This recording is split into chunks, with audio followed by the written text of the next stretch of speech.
ఓం నమ శివ శ్రీమాత్రే నమః. మిత్రులకి, శ్రీభిలాషులకి, అలాగే నన్ను ఇంతగా ఆదరిస్తున్న యూట్యూబ్ ప్రేక్షకులందరికీ కూడా పేరు పేరు ధన్యవాదాలు.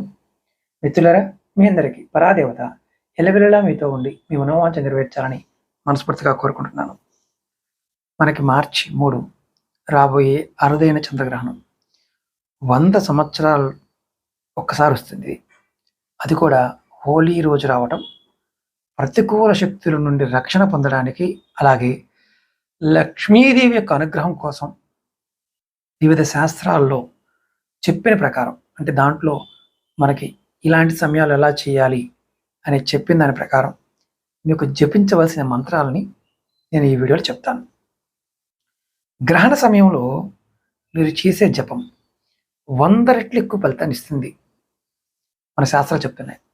అందులో వైదిక మంత్రాలు అంటే గ్రహణ సమయంలో మనశ్శాంతికి, అలాగే దోష నివారణకి ఇవి చాలా ఉత్తమమైనవి. అందులో మృత్యుంజయ మంత్రం అంటే ఆరోగ్య సమస్యలు ఉన్న వారికి దీన్ని పఠించాలి. ఓం త్రయంబకం యజామహే మంత్రం ఉంటుంది కదా, అదనమాట. అలాగే గాయత్రి మంత్రం బుద్ధి వికాసానికి, గ్రహణ దోష నివారణకి ఈ మంత్రం జపం చేయాలి. అలాగే చంద్రమంత్రం కూడా మీరు చేయవచ్చు. జాతకులకు ఎవరికైనా సరే చంద్రబలం పెంచుకోవడానికి చంద్రమంత్రం చేయవచ్చు. అంటే ఓం చం చంద్రాయ నమః, ఓం చంద్రాయ నమః అనుకోవచ్చు. మూలమంత్రం కూడా చేయవచ్చు. ఓం శ్రాం శ్రీం శ్రౌం సహ చంద్రమాసే నమః, ఇది కూడా చేయవచ్చు. అలాగే లాల్ కితాబ్ నుండి కూడా మీకు కొన్ని పరిహారాలు చెప్తాను. అంటే గ్రహ ప్రభావం తగ్గించుకోవడానికి. ఓం ఐం హ్రీం క్లీం చాముండాయ విచ్చే, ఇది నవర్ణ మంత్రం అంటారు. ఇది అన్ని రకాల నెగిటివ్ ఎనర్జీని దూరం చేస్తుంది. హతజోడి ఉన్నవారు ఈ మంత్ర జపం చేస్తే అద్భుతమైన ఫలితం ఉంటుంది.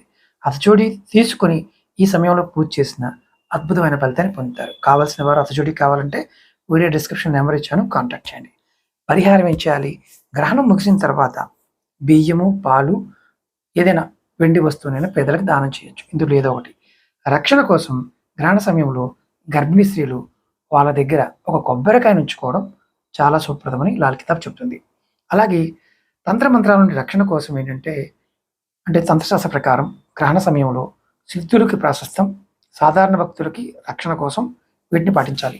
హనుమాన్ చాలీసా, అలాగే ఇంకొకటి ఓం నమో నారాయణాయ. ఈ మంత్రాన్ని ఏది చేసినా అద్భుతమైన ఫలితం కలుగుతుంది. ప్రయత్నించేయండి, ఫలితాన్ని పొందండి. ఓం నమ శివాయ శ్రీమాత్రే నమః.